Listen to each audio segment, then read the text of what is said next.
श्री गिरिजादेव्यै नमः। श्री गुरुवे नमः। नमः पूर्वेभ्यः पूर्वजेभ्यः ऋषिभ्यश्च। समस्त ज्योतिष और धर्म प्रेमी सज्जनों का हमारे YouTube channel doctor Ramesh Chandra Joshi में हार्दिक अभिनंदन और स्वागत है। सज्जनों, विगत दिनों से हम आपको शनिदेव के चमत्कार पर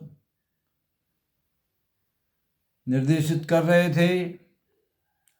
आज हम आपको बताने जा रहे हैं शनिदेव का चमत्कार भाग 5, श्री रामलला की प्राण प्रतिष्ठा। श्री रामलला की प्राण प्रतिष्ठा ये भी शनिदेव का ही एक चमत्कार हो रहा है, क्योंकि सज्जनों, शनिदेव को माना जाता है न्याय का देवता। इसलिए आज जब शनिदेव अपने मूल त्रिकोण राशि पर पूर्ण शक्ति के साथ विराजमान हैं, तब आज 500 वर्षों के बाद श्री रामलला अपने मूल स्थान पर विराजमान हो रहे हैं। यह शनिदेव के न्याय का ही फल है कि आज हमको यह शुभ घड़ी देखने का अवसर प्राप्त हो रहा है। हमारे कुछ पाठकों ने मुझे विशेष करके फ़ोन करके अनुरोध किया है कि गुरुदेव, आप एक पंचांगकार हैं, अतः बताएं कि 22 जनवरी को जो मुहूर्त है भगवान रामलला की प्राण प्रतिष्ठा का, उस पर कुछ प्रकाश डालें। सज्जनों, जब श्री रामलला 500 वर्षों के बाद जिस तिथि में, जिस घड़ी में, जिस मुहूर्त में, जिस लग्न में, जिस समय में अपने मूल जन्म स्थान पर विराजमान हो रहे हैं,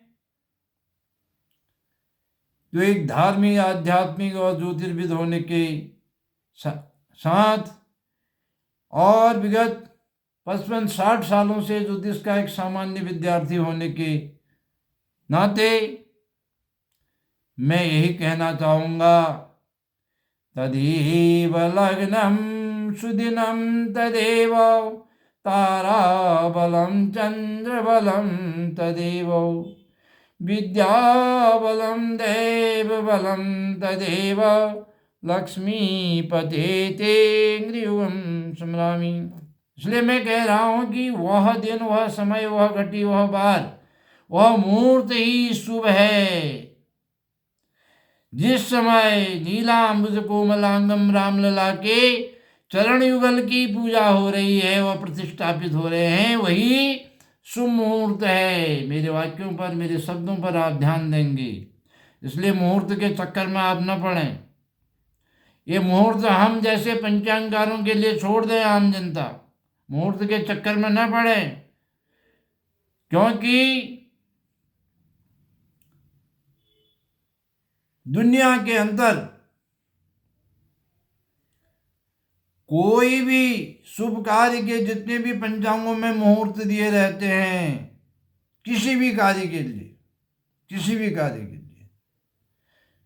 मैं एक पंचांगकार होने के नाते चुनौतीपूर्ण ढंग से इस बात को कह सकता हूं कि कोई भी मुहूर्त पूर्ण रूप से 100% जो शास्त्र और ज्योतिष के निर्धारित नियम हैं, उन नियमों की कसौटी पर पूर्ण रूप से खरा नहीं उतरता, अर्थात पूर्ण रूप से शुद्ध कोई भी मुहूर्त नहीं होता है। इसलिए मैं कह रहा हूँ कि वही मुहूर्त शुभ है जब रामलला विराजमान हो रहे हैं, और इसमें शनिदेव की भी अपार कृपा हमको प्राप्त हो रही है। और लेकिन फिर भी जब मेरे सुधी पाठकों ने ये जिज्ञासा की है, उन्होंने कोई शंका नहीं की है, हमारे पाठक बहुत ही गंभीर और बड़े ही विद्वान लोग हैं, उन्होंने एक जिज्ञासा प्रकट की है कि आखिर इस मुहूर्त पर इतनी चर्चा हो रही है, इतनी टीका टिप्पणियाँ हो रही हैं, तो इसके बारे में हमें कुछ जानकारी मिलती तो अच्छा होता। तो मैं कहना चाहूँगा, दिनांक 22 जनवरी 2024 को द्वादशी तिथि है। हाँ, कौन सी तिथि है? द्वादशी तिथि। और जिसके स्वामी स्वयं भगवान नारायण है, भगवान विष्णु है, भगवान राम है। द्वादशी तिथि के स्वामी कौन है? भगवान विष्णु है। और जितनी भी प्रतिपदा से लेकर अमावस्या तक जितनी भी तिथि हैं, उन सब तिथियों में श्रेष्ठ तिथि बताया गया शास्त्र में, न तिथि द्वादशी समा। द्वादशी के समान कोई भी श्रेष्ठ और पुण्यदायक तिथि नहीं है। अतः भगवान राम की प्राण प्रतिष्ठा के लिए द्वादशी तिथि सर्वाधिक प्रशस्त है। और सोमवार, वही दिन कौन सा दिन है? सोमवार का दिन है। और सोमवार भगवान के जो इष्ट हैं शंकर भगवान, और शंकर भगवान का वार होने से भगवान राम को सोमवार सर्वाधिक प्रिय है। क्योंकि भगवान श्री राम ने स्वयं से अपने श्रीमुख से कहा है, और एक गुप्त मत सबय कहूँ कर जोर, शंकर भजन बिना नर भगति न पावई मोर। तो हमारे सुधी पाठकों से मेरे को ये कहना है कि द्वादशी तिथि के साथ सोमवार का संयोग जो है, इसमें हमें भगवान राम के साथ साथ भगवान शंकर की भी कृपा प्राप्त हो रही है। अति उत्तम है। क्योंकि शंकर भजन बिना नर भगत न पावई मोर, ये भगवान ने स्वयं कहा है उत्तरकांड में। और उस दिन नक्षत्र कौन सा है? उस दिन नक्षत्र है मृगशिरा नक्षत्र। मृगशिरा, यह मृगशिरा नक्षत्र मृदु नक्षत्रों की श्रेणी में आता है, मृदु मधुर नक्षत्रों की श्रेणी में। और उसके स्वामी भी चंद्रमा ही हैं मृगशिरा नक्षत्र की। और ऐन्द्र नामक योग है। और जो हमारे आनंदादि योग हैं उनमें सर्वश्रेष्ठ, इनको परियोग भी कहा जाता है, योग भी कहा जाता है, आनंदादि योग भी कहा जाता है। प्रथम जो योग है और जो 27 आनंदादि योग में सर्वश्रेष्ठ योग है, आनंद नाम का परियोग है और बालव करण है। और भगवान सूर्य नारायण उत्तरायण में है और सूर्य भगवान मकर राशि में है। कुछ लोगों को यह भ्रम हो रहा है कि पौष का महीना है। नहीं, देव प्रतिष्ठा आदि जितने भी मंगल कार्य होते हैं उसमें चांद्रमास ग्रहण नहीं किया जाता, सौर मास ग्रहण किया जाता है। तो सूर्य मकर राशि में होने से सौर मास के हिसाब से माघ का महीना है और बालव करण है, उत्तरायण है। ये तो मैंने बता ही दिया था आपको।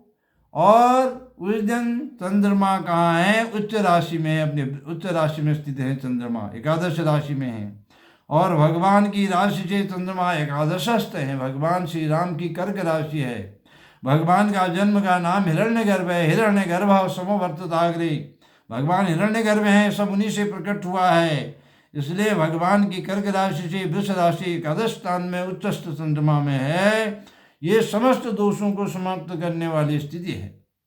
और इसमें और भी कई श्रेष्ठ योग हैं। समस्त बाधाओं को और विघ्नों को नष्ट करने वाला और समस्त सिद्धियों को प्रदान करने वाला अमृत सिद्धि योग है। करोड़ों करोड़ों प्रकार के जो न्यूनताएं रहती हैं, जो कमियां रह जाती हैं, कितना ही बड़ा यज्ञ हो, कितने ही बड़े विद्वान हो, कितना ही शुभ मुहूर्त हो, फिर भी उसमें कमियां रहती हैं। लेकिन उन कमियों को भी दूर करने वाला, अपूर्णता को पूर्ण करने वाला अमृत सिद्धि योग उसमें है, जो कि करोड़ों करोड़ों कमियों को दूर करता है और सर्व प्रकार की सिद्धि को देने वाला सर्वार्थ सिद्धि योग भी उस दिन विराजमान है।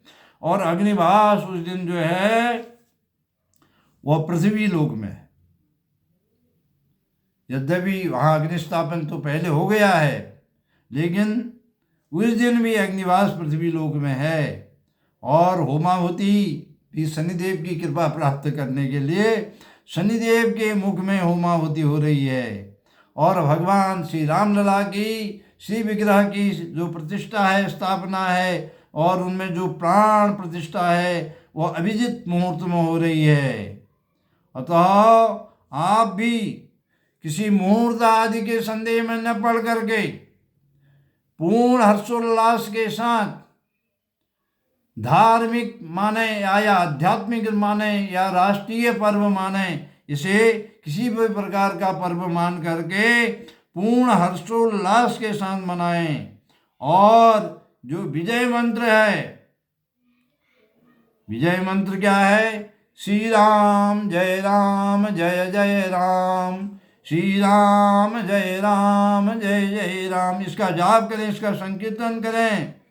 और श्री रामलला, रामलला क्यों कहा गया उनको? रामलला इसलिए कहा गया है, ये बाल रूप भगवान है, बालक रूप में, भगवान के बालक रूप में। ये सनातन धर्म ही है जहाँ भक्त अपने इष्ट को बाल रूप में, पुत्र रूप में, पति रूप में, पिता रूप में, माता रूप में, सब रूपों में भज सकता है। ये सनातन धर्म की महिमा है। और आप जो हैं यहाँ रामलला को, बाल रूप भगवान को अपना इष्ट मानकर भजन करें।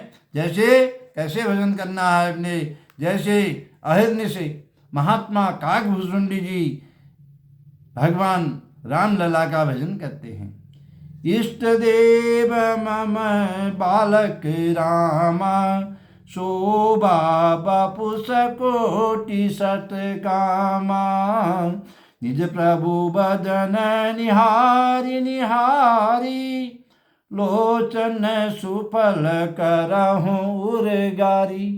आप भी 22 जनवरी को नयनाभिराम भगवान श्री राम चंद्र जी का अपने आँखों से दर्शन करके और अपने श्रीमुख से उनके नाम का संकीर्तन करके और कानों से उन्हीं के नाम के संकीर्तन की ध्वनि को सुन करके अपने जीवन को धन्य करिए। और किसी भी प्रकार के मुहूर्त, घड़ी, समय आदि की शंका और चिंता को मन में मत लाइए, इसके चक्कर में मत पड़िए। श्री राम जय जय राम। शनिदेव ने 2024 में हमको भगवान श्री रामलला को प्रदान करके एक बड़ा चमत्कार किया है। और पूरे 2024 में शनिदेव आगे क्या क्या चमत्कार करने वाले हैं, ये मैं आपको आने वाले वीडियो में बहुत जल्दी ही संप्रेषित करूंगा। आप धैर्यपूर्वक प्रतीक्षा करिए। बोले गिरिजा माता की जय, श्री रामलला सरकार की जय। हरि ओम।